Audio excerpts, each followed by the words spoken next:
Well, hi everybody. I'd like to welcome you to the February edition of the Canyon Country Advisory Committee meeting. As always, we're going to have our call to order. We'll start with our flag salute and then some announcements. Then we're going to meet and greet Michael Masterman Smith, and he's going to give us a presentation and then answer some questions that you might have from the audience.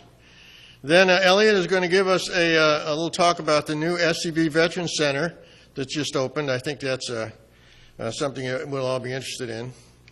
And then we're going to go on to discuss the Florida school shooting and how to keep our Santa Clarita Valley children safe based upon exactly what happened. We'll go through the timeline and a bunch of details so that you truly understand what happened rather than just hearing there was a shooting and jumping up and having a knee-jerk reaction. You know, as always, we look for somebody or something that's happened where it shows that people step up at time of need. And the Florida school shooting is no exception. So from that, we're going to recognize some of the heroes that came forth while that was going on. Aaron, who was the football coach, and Chris, who was the athletic director. After they heard that there was shots fired, they jumped in a golf cart, streamed across the campus, confronted the shooter, and ended up being shot and died. Aaron was shielding some students, and Chris tried to disarm the shooter himself. The students, at the same time, were doing things as well. And these aren't all the students, but just some of them. Peter Wang, who is a junior ROTC cadet, was holding a door open trying to let all of the kids escape and ended up being shot, and he passed away as well. And Anthony here was in a classroom where he was holding the door closed, and the shooter shot through the door, hit him 5 times, and he's in the hospital. And so we're going to hope and pray that he makes it through this. So it shows us that when in the time of real adversity, people step forward. There are heroes all around us.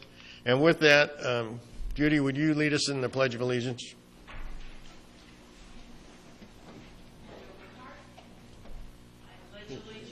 To the flag of the United States of America, and to the republic for which it stands, one nation, under God, indivisible, with liberty and justice for all. Okay. So for announcements, I talked about this last month, but at the Senior Center, they are conducting Spanish lessons every Wednesday between 9 and 11 p.m. at $3 a class, at 10 p.m. with $3 a class. So if you're interested, you can just go to the Senior Center and show up. Also, there's still time to go see the Stories of Alaska there between 10 and 11 on February the 28th. These are activities occurring at the Senior Center. In Newhall, there's still a couple of days left where the Artists Association is having a showing called New Beginnings. And it's been going since January the 5th. And so they're going to, it's open on Fridays and Saturdays and Sundays. And if you, it might be a good thing to take a look at. If you remember, they're going to have an artist 5 and 10K run there in Newhall also. And it's going to take place on April the 21st. But I got to tell you what, if you really want to see something that's amazing, I don't know if how many of you have seen this already. Have you? Wasn't it great? Yeah. The Theater Guild has the Buddy Holly story. And I got to tell you what, out of anything I've seen at the Theater Guild, this far and beyond the best thing I've ever seen. The kid that's playing Buddy Holly plays a really great guitar, and he's a really great singer. And they put on a really great show. The show is, to give you an idea just how much the show was enjoyed at the end, everybody in the audience was standing and going through it. It was really terrific. So it's going to be held over 2 more weeks in March. I don't normally do advertisements for things like this, but if in this case I will. So if you get a chance, it would be a really great thing to see.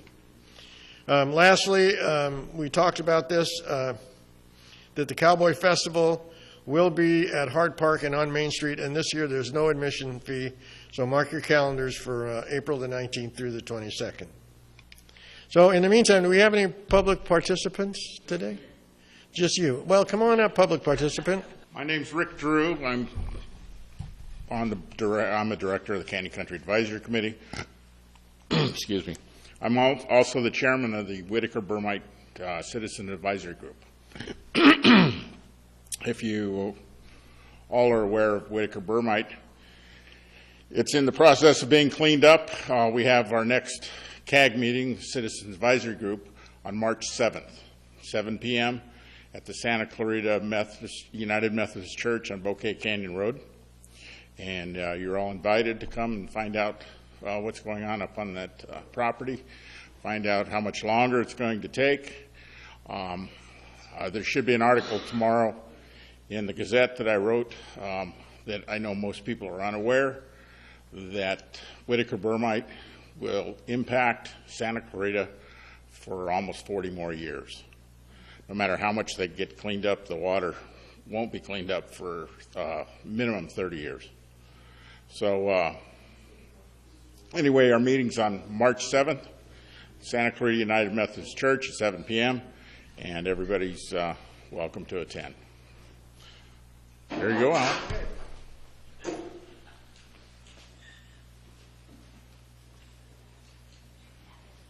Rick was being a little modest. He is the president of the board of directors of the Canyon Country Advisory Committee. So I hadn't written down what's going to happen in March, but obviously we're going to be talking about the CAG, and we'll be talking about how the Whitaker-Burmite cleanup is going. And did anybody notice that big structure on Soledad? You know, the one that's across from Via Metro that has sort of screening from view? Well, I've been asking about that, and I said, you know, I thought this was supposed to be screened from view, and we got lots of excuses. We were going to plant lots of trees and blah, blah, blah, but the fire department wouldn't let us, and the dog ate my homework, and we just weren't able to get anything done. So they were going to come up with a new plan. And so every council meeting, I go over to Tom Cole, because he's the guy that told me this, and said, you got the plan done yet? You know? And he said, well, no, but so we'll be talking about that at the CAG. We'll be asking about it because it is not screened from the public view. It is screened from Via Metro's view. And that's not what they promised us. And we need to talk more about aesthetics in Canyon Country. And when we talk about aesthetics in Canyon Country, we talk about that. Even though that's not in Canyon Country, we can talk about, again, some more about the all of those solar panels that were put up, hodgepodge, that the last Canyon Country Advisory Committee meeting, they still hadn't found out what the property lines were, and I'll bet that when I ask them again, they probably won't know yet. And we got Sierra Highway. I went to the Old Town New Hall Association meeting today, and I heard about all of the activities that they're going to be doing in New Hall. And the city sponsors all these different events in New Hall. And in Canyon Country, how many do they sponsor? One, the Beach Party. So I think that's something else we want to work on. We want to go back to the city and say, hey, when are you going to start, come on, when are you going to start coming out here? And it really annoyed me when they were talking about sign removal, you know, garage sign removal and stuff. And the guy from the city says, well, yeah, we start here in New Hall, and then we go to Valencia and Saugus, and then we come to Canyon Country. And why that annoys me so much is because we actually volunteered to do a program right here, and they turned us down. They said, no, we don't want you doing it. So all we asked them, we weren't charging any money. We said, we'll do it on Saturdays. All we ask you is you give us some kind of identification. So when the sheriff stops and says, why are you here in the middle of the median? You know, we could say we're here because we're taking signs down. And they said, no, we're not going to do it. I said, well, no ID, not going to happen. So maybe we'll broach them again. We got a new city manager at this point. But anyway, we're going through there. I want to thank you all for choosing to come to Canyon Country Advisory Committee. I hope you found out information here today that you hadn't heard before, and I hope you choose to come back and see us again next month. Thank you.